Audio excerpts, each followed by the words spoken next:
ఇచ్చిన హామీలో మరొక హామీని అనౌన్స్ చేస్తూ కూటమి ప్రభుత్వం యొక్క విశ్వసనీయత మా ప్రియతమ నాయకుడు చంద్రబాబు నాయుడు గారి కమిట్మెంట్ టువర్డ్స్ పబ్లిక్ ఏదైతే ఉందో అది ఎస్టాబ్లిష్ అయిందని చెప్పేసి మనవి చేస్తా ఉన్నాను. నేను ఇప్పటికే ఎన్టీఆర్ భరోసా ద్వారా 34,000 కోట్లు, తల్లికి వందనం 10,091 కోట్లు, అదేవిధంగా రైతు భరోసా కానివ్వండి, దీపం కానివ్వండి, దీపం 2 కానివ్వండి, అన్న క్యాంటీన్లు కానివ్వండి, ఇవన్నీ కూడా అమలు చేస్తూ వచ్చాం. మరి మరో హామీ ఏదైతే మహిళలకు ఉచిత బస్సు ఏదైతే ఉందో దాన్ని ఈ నెల 15వ తారీఖు నుంచి ప్రారంభించబోతున్నామని చెప్పేసి చెప్పడానికి సంతోషిస్తున్నామని చెప్పేసి మనం చేస్తాను.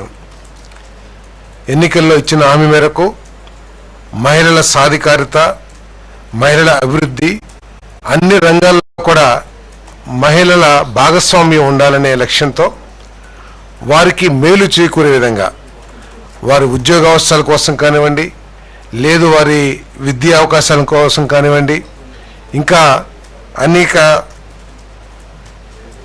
అవసరాల కోసం ఈ బస్సుల్ని ఉపయోగించుకోవటానికి వారికి వీలుగా ఉంటుంది.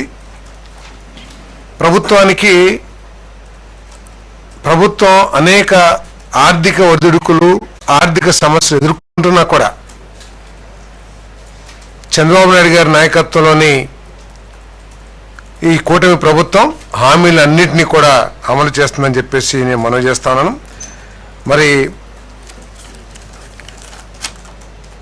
ఈ ఉచిత బస్సు పథకానికి ముఖ్యమంత్రి గారు స్త్రీ శక్తి అని చెప్పేసి నామకరణం కూడా చేయటం జరిగిందని చెప్పేసి మనం చేస్తాను. దాన్ని కేబినెట్ ఆమోదించడం కూడా జరిగింది. ఈ పథకం పేరు స్త్రీ శక్తి. మొన్నటి వరకు కూడా వార్తలు చాలా వచ్చినాయి. ఏదో జిల్లాల వరకే ఈ ఉచిత బస్సుని ఇస్తారు, జిల్లాలో మాత్రమే మహిళలు ప్రయాణం చేయడానికి ఉచితంగా అవకాశాలు కల్పిస్తారని చెప్పేసి. మరి ఈ వార్త నేపథ్యంలో ఇటీవల గ్రూప్ ఆఫ్ మినిస్టర్స్ కానివ్వండి, ఎవరైతే ఈ పథకాన్ని చేశారో లోకేష్ గారు, మా ప్రియతమ యువనేత లోకేష్ గారి చొరవతో ఈ పథకాన్ని రాష్ట్రం మొత్తం కూడా అమలు చేయడానికి నిర్ణయం తీసుకున్నారని చెప్పేసి కూడా నేను మనవి చేస్తాను. ఈ పథకం ద్వారా ప్రభుత్వానికి 1942 కోట్ల రూపాయలు, నెలకి 162 కోట్ల రూపాయలు భారం పడుతుందని చెప్పేసి కూడా నేను ఈ సందర్భంగా తెలియజేస్తా ఉన్నాను. మరి దాదాపు 75% బస్సుల్లో ఏపీఎస్ఆర్టీసీ